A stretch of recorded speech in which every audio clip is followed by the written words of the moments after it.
The Sunday before Easter is called Palm Sunday and represents the story of Jesus' triumphal entry into Jerusalem, during which the crowd shouted Hosanna and laid palm fronds at Jesus' feet. In many churches around the world, this day of celebration is marked by a similar tradition, during which the congregation is offered palm fronds to wave and palm crosses are distributed to the gathering worshipers. For many, this tradition not only represents the celebration of Jesus' entry into Jerusalem, but is a reminder of what's to come: Jesus' betrayal, arrest, torture, death, and ultimate resurrection.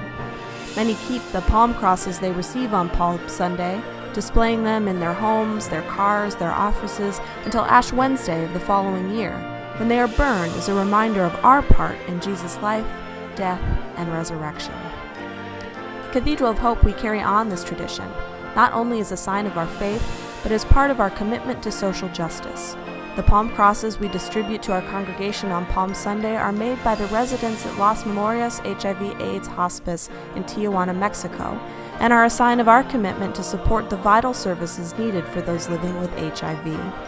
Due to the current COVID-19 pandemic, we will not be able to distribute our crosses to the congregation during worship, and though we tried to mail as many as we could, we know not everyone will get one who wants one.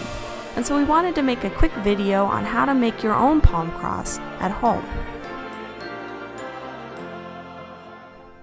So here's your guide to make your own DIY palm cross. First, you need to cut down a palm frond.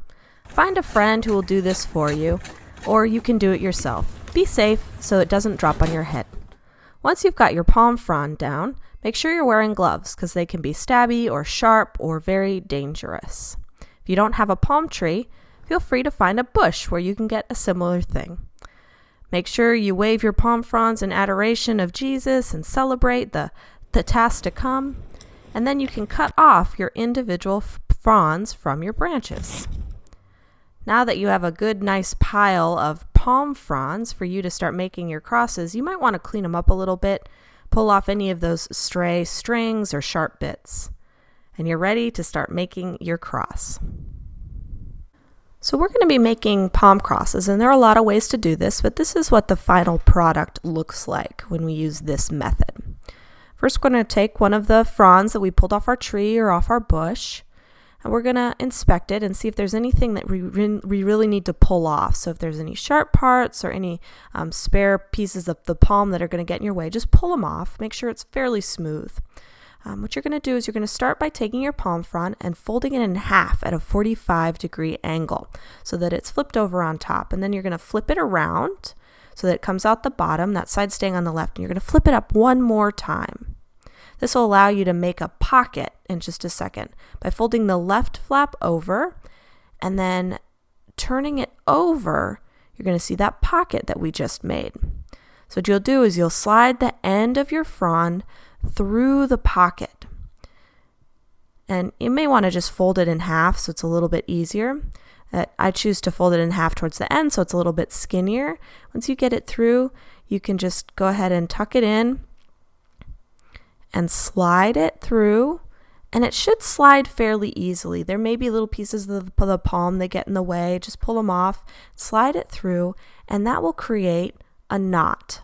This is what's going to make the center of our cross, and it's locked in place, so it's not going to fall apart on you if you've done this properly.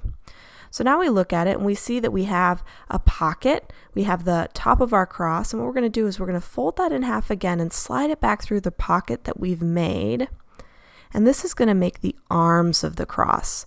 Now I fold it in half because it skips a step.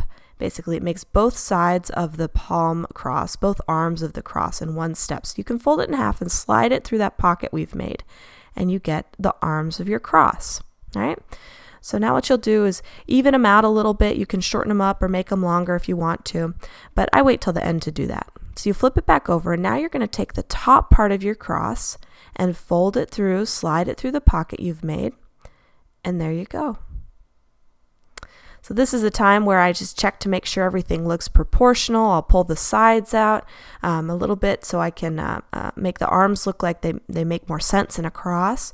And then you'll have a little bit of that leftover palm, which you can choose to cut off. I couldn't find my scissors, so I'm just folding it back behind as demonstration. You'll see you have your handy palm cross all made for you. Now that we've made our palm crosses and you see how easy that is, feel free to make many more and you can hand them out, or I'm going to leave some outside for our post people and for people who are delivering packages who may want to take them if they want them. Palm crosses are pretty simple, so feel free to make a bunch.